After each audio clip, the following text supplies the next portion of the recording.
मीरपुर बठोर में तहरीक इंसाफ पारां मंशात ऐं समाजी बुराइयुनि ख़िलाफ़ रैली धरणो। मीरपुर बठोर में तलाउ चौक खां PTI अॻवान दानिश दीदार पठान, मीर बागो खान चांडियो, शाहजहां लुंड, अशरफ जतोई, तौफ़ीक़ मंगसी जी अॻवानी में रैली कढी सुजावल हैदराबाद रोड ते मेन बस स्टॉप वटि धरणो हयो।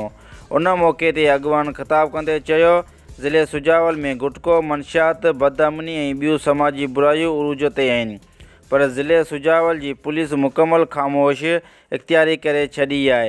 इन्हनि चयो त ज़िले सुजावल जे 4 तहलकनि में गुटको, चर्स, आफ़ीम, हीरोइन जा अॾा ऐं फ़ाहिशी अॾा पुलिस जी सरपरस्ती में हली रहिया आहिनि।